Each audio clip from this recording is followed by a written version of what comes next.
నమస్కారం. LK news కి స్వాగతం. దయచేసి అందరూ మన ఛానల్ను సబ్స్క్రైబ్ చేసుకోండి. ఛానల్ నచ్చితే లైక్ చేయండి, మీ స్నేహితులకు బంధువులకు షేర్ చేయండి. ఇక వార్తల్లోకి వెళ్తే, ఈడేపల్లి శాఖ గ్రంథాలయాన్ని senior civil judge KV Ramakrishnaiah ఆకస్మికంగా సందర్శించారు. సాహిత్యానికి సంబంధించిన పుస్తకాలు చదవడం జరిగింది. గ్రంథాలయం నిర్వహణ పట్ల సంతృప్తి వ్యక్తం చేశారు.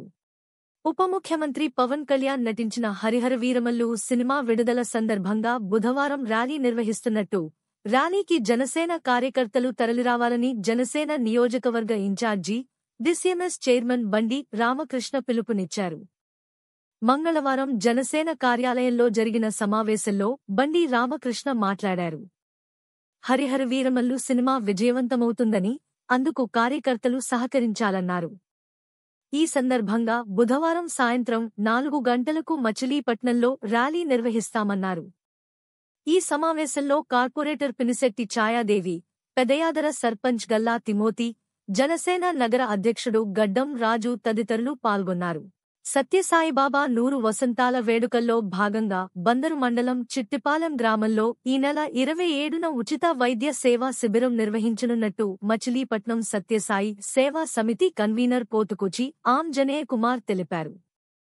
బందరు మండలం చిట్టిపాలెం గ్రామ పంచాయతీ కార్యాలయంలో మంగళవారం ఉచిత వైద్య సేవా శిబిరం కరపత్రాలను ఆవిష్కరించారు. సత్యసాయి గ్రామీణ సంచార వైద్య సేవా శిబిరాలు నిర్వహిస్తున్నట్టు నిర్వాహకులు తెలిపారు. ఈ కార్యక్రమంలో ఉపేంద్ర, డాక్టర్ రత్తయ్య, ఎస్ నాగమణి, విశాలి, వవన్లు పాల్గొన్నారు. వైద్య సేవా శిబిరంలో సాయి ప్రసాద్ వంటి ప్రముఖ వైద్యులు సేవలందిస్తారన్నారు. సుపరిపాలనలో తొలి అడుగు కార్యక్రమంలో భాగంగా నగరంలోని పలు వార్డుల్లో టీడీపీ నాయకులు ఇంటింటికీ తిరుగుతూ ప్రభుత్వం ఏడాది కాలంలో చేపట్టిన అభివృద్ధి, సంక్షేమ కార్యక్రమాలను ప్రజలకు వివరించారు. 1వ డివిజన్లో మార్కెట్ యార్డు మాజీ చైర్మన్ కుంచే నాని, మాజీ కౌన్సిలర్ బత్తిన దాసు, సాతులూరి నాంచారయ్య, జగదీష్ తదితరులు పాల్గొన్నారు. కాగా 41వ డివిజన్ వాకమల్లు శ్రీనివాసరావు, పిన్నింటి నాగ అయ్యప్ప, కిలాని అచ్చయ్యనాయుడులు ఇంటింటికీ పర్యటించి కూటమి ప్రభుత్వం అమలు చేస్తున్న సంక్షేమ, అభివృద్ధి కార్యక్రమాలను వివరించారు. 4వ డివిజన్లో కరెడ్ల సుశీల, మోదుమూడి వెంకటేశ్వరరావులు పాల్గొన్నారు.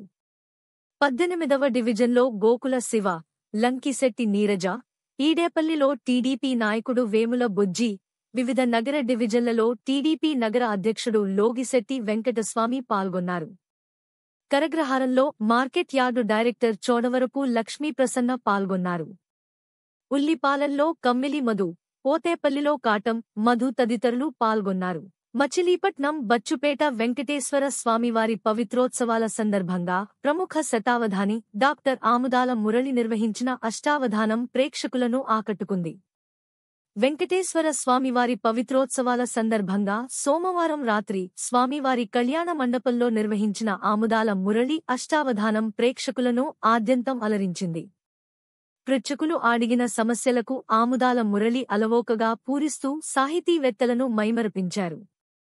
ఈ అష్టావధానానికి సంచాలకులుగా సిరికవి డాక్టర్ చింతలపాటి మోహన మురళీకృష్ణ వ్యవహరించారు.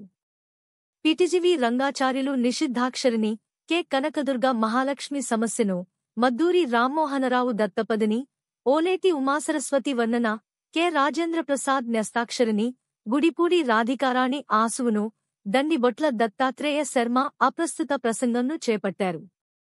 అవధానిని ప్రేక్షకులు అడిగిన సమస్యలకు, దత్తపదులకు అలవోకగా పద్యాలతో పూరించారు. అప్రస్తుత ప్రసంగానికి అవధాని ఇచ్చిన జవాబులు నవ్వులు పండించాయి. పేదరికం లేని సమాజమే లక్ష్యంగా ప్రతి ఒక్కరూ పనిచేయాలని, ఇందుకు దాతలు, ఎన్ఆర్ఐల సహాయ సహకారాలు తీసుకోవాలని నగర పాలక సంస్థ అసిస్టెంట్ కమిషనర్ ఏవి గోపాలరావు అన్నారు. 45వ డివిజన్లో మంగళవారం 24 సర్వేపై సమావేశం నిర్వహించారు. ఈ సమావేశంలో అసిస్టెంట్ కమిషనర్ మాట్లాడుతూ, నగరంలో బంగారు కుటుంబాల కార్యక్రమం కింద పేద కుటుంబాలను గుర్తించాలన్నారు. పేదరిక నిర్మూలనే ప్రభుత్వ లక్ష్యమన్నారు. టీడీపీ నాయకుడు పివి ఫణికుమార్ ఆధ్వర్యంలో నిర్వహించిన ఈ కార్యక్రమంలో అసిస్టెంట్ కమిషనర్తో పాటు ఇంజనీర్ ఆర్వీఎస్ మురళీధర్, బొల్లా ప్రసాద్, కాళీపట్నపు రఘు, నగర పాలక సంస్థ సీనియర్ అసిస్టెంట్ కెఎస్ ప్రసాద్ తదితరులు మాట్లాడారు. మచిలీపట్నం నగరంలోని ప్రధాన డ్రైన్లలో మంగళవారం సిల్టు తీసే కార్యక్రమాన్ని మున్సిపల్ అధికారులు ముమ్మరం చేశారు. కొద్దిపాటి వర్షానికే రోడ్లు ముంపునకు గురవుతున్న నేపథ్యంలో డ్రైన్లలో సిల్టు తీసి నీరు పారే విధంగా మున్సిపల్ అధికారులు చర్యలు చేపట్టారు. కమిషనర్ బాపిరాజు ఆధ్వర్యంలో ఈ కార్యక్రమాన్ని చేపట్టారు. క్షయవ్యాధి రహిత సమాజం ఏర్పాటు చేసేందుకు వైద్యులు ముందుకు రావాలని, అందుకు ప్రజలు సహకరించాలని state world health organisation consultant doctor Dheeraj సూచించారు. జిల్లా సర్వజన ఆసుపత్రిని మంగళవారం డాక్టర్ ధీరజ్ ఆకస్మికంగా సందర్శించారు. ఈ సందర్భంగా జూన్ 2వ తేదీ నుంచి దేశవ్యాప్తంగా అమలు చేస్తున్న టీబీ ముక్త భారత్ అభియాన్ 100 రోజుల కార్యక్రమంపై ధీరజ్ సమీక్షించారు. ఆసుపత్రికి వివిధ సందర్భాల్లో వచ్చే రోగులకు కూడా టీబీ టెస్టులు చేయాలన్నారు. పాఠశాలలు, సచివాలయాల్లో, ప్రైవేటు, ప్రభుత్వ ఆసుపత్రుల్లో క్షయవ్యాధి పరీక్షలు నిర్వహించాలన్నారు. ఈ సందర్భంగా జరిగిన సమీక్షలో జిల్లా ప్రభుత్వ సర్వజన ఆసుపత్రి doctor Ashalatha, RMO Niranjan, pulmonologist doctor K Nagalakshmi, leprosy ward in charge doctor A Venkatram, eye specialist Bhanumurthy తదితరులు పాల్గొన్నారు. ఈ సందర్భంగా జరిగిన సమీక్షా సమావేశంలో డాక్టర్ కె నాగలక్ష్మి తమ సమస్యలను తెలిపారు. ఆసుపత్రికి గుండె జబ్బులు, క్యాన్సర్, జ్వరం, బలహీనతతో ఉండే రోగులు వచ్చినప్పుడు వారికి టీబీ పరీక్షలు చేసేందుకు తగిన సిబ్బందిని నియమించాలని డాక్టర్ ధీరజ్ను కోరారు. టీబీ వార్డులో మొదటి దశలో ఉండే రోగులకు, తీవ్రంగా ఉండే రోగులకు వేరు వేరు వార్డులను నిర్మించాలన్నారు. ఈ సమస్యను ప్రభుత్వం దృష్టికి తీసుకువెళతానని ధీరజ్ అన్నారు.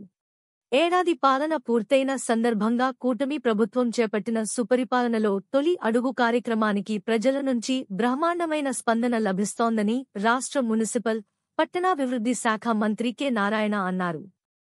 సుపరిపాలనలో తొలి అడుగు కార్యక్రమంలో భాగంగా మంగళవారం ఆయన ఎమ్మెల్యే కాగిత కృష్ణ ప్రసాద్, ఆర్టీసీ చైర్మన్ కొనకళ్ల నారాయణరావు, రాష్ట్ర బీసీ కార్పొరేషన్ మాజీ చైర్మన్ బొడ్డు వేణుగోపాలరావుతో కలిసి పెడన పట్టణంలోని 5, 6, 7, 8 వార్డులలో పర్యటించారు. ఈ సందర్భంగా ఆయన మాట్లాడుతూ తన పర్యటనలలో కూటమి ప్రభుత్వ పాలన పట్ల, సంక్షేమ పథకాల అమలు పట్ల ప్రజలు పూర్తి సంతృప్తి వ్యక్తం చేస్తున్నారన్నారు. కాగా నారాయణ ఇంటింటికి వెళ్లి కూటమి ప్రభుత్వం అమలు చేస్తున్న సంక్షేమ పథకాల గురించి, ఆ పథకాలు సక్రమంగా అందుతున్నది లేనిది ఆరా తీశారు. కరపత్రాలు పంపిణీ చేశారు. తొలుత నారాయణ గుత్తాల దళితవాడలోని రామాలయంలో ప్రత్యేక పూజలు చేశారు. అంబేడ్కర్ విగ్రహానికి నారాయణ, కృష్ణప్రసాద్, కొనకళ్ల నారాయణలు పూలమాలలు వేసి నివాళులర్పించారు. టీడీపీ నాయకులు ఎక్కల శ్యామలయ్య, వహబ్ ఖాన్, కమ్మగంటి బాబు, అబ్దుల్ ఖయూం, హన్ను, పడవల పైడేశ్వరరావు, పూలబాబు, తమ్మా భీమయ్య, హమీదుల్లా, జనసేన పార్టీ నాయకులు మట్ల శివపావని, నాని, వరుగు రామకృష్ణ, బీజేపీ నాయకులు కొల్లూరి రాధాకృష్ణ గుప్తా, పత్తిపాటి వెంకటరమణ తదితరులు పాల్గొన్నారు. పెడన మున్సిపాలిటీలో డ్రైనేజీ వ్యవస్థ అభివృద్ధికి 2 కోట్లు, గుణాల దళితవాడలో కమ్యూనిటీ హాలు నిర్మాణానికి 30 లక్షల రూపాయలు రేపే మంజూరు చేస్తానని రాష్ట్ర మున్సిపల్, పట్టణాభివృద్ధి శాఖ మంత్రి కొమ్మూరు నారాయణ హర్షధ్వానాల మధ్య ప్రకటించాడు. పట్టణంలోని ఏఎంఎస్ హాలులో ఎమ్మెల్యే కాగిత కృష్ణప్రసాద్ అధ్యక్షతన జరిగిన కూటమి కార్యకర్తల సమావేశంలో నారాయణ మాట్లాడుతూ గత వైసీపీ ప్రభుత్వం సాగించిన అరాచక పాలన వల్ల రాష్ట్ర ఆర్థిక వ్యవస్థ చిన్నాభిన్నమైందని దుయ్యబట్టారు. జగన్ ప్రభుత్వం చేసిన 10 లక్షల కోట్ల రూపాయల అప్పు భారం కూటమి ప్రభుత్వంపై పడిందని ఆయన ఆందోళన వ్యక్తం చేశారు. డబ్బు లేకపోయినప్పటికీ ఎన్నికలలో ప్రజలకిచ్చిన హామీకి కట్టుబడి చంద్రబాబు తనకున్న అనుభవం, పరిపాలనా దక్షతతో సంక్షేమ పథకాలను ఒక్కొక్కటి అమలు చేస్తూ వస్తున్నారన్నారు. పట్టణ ప్రజలందరికీ తాగునీరు అందించేలా 18 కోట్లతో మంచినీటి పథకం పనులు చేపడతామన్నారు. ప్రస్తుతం ఈ పథకానికి సంబంధించి టెండర్ల ప్రాసెస్ జరుగుతుందన్నారు.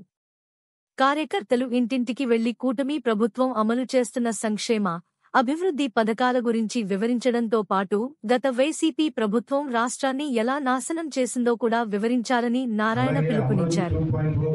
ఆదాయ వనరులు లేని పెడన మున్సిపాలిటీపై ప్రత్యేక దృష్టి పెట్టి అభివృద్ధి పనులకు ఉదారంగా నిధులు మంజూరు చేయాలని ఎమ్మెల్యే కాగిత కృష్ణప్రసాద్ సభాముఖంగా మంత్రిని కోరారు. ఆర్టీసీ చైర్మన్ కొనకళ్ల నారాయణరావు మాట్లాడుతూ, గత వైసీపీ ప్రభుత్వం ఆచాదక పాలన సాగిస్తే కూటమి ప్రభుత్వం ప్రజారంజక పాలన సాగిస్తోందన్నారు. రాష్ట్ర బీసీ కార్పొరేషన్ మాజీ చైర్మన్ బొడ్డు వేణుగోపాలరావు, నియోజకవర్గ పరిశీలకుడు బొట్టిముక్కల రఘురామరాజు ఈ సమావేశంలో మాట్లాడారు. ఈ వార్తలు ఇంతటితో సమాప్తం.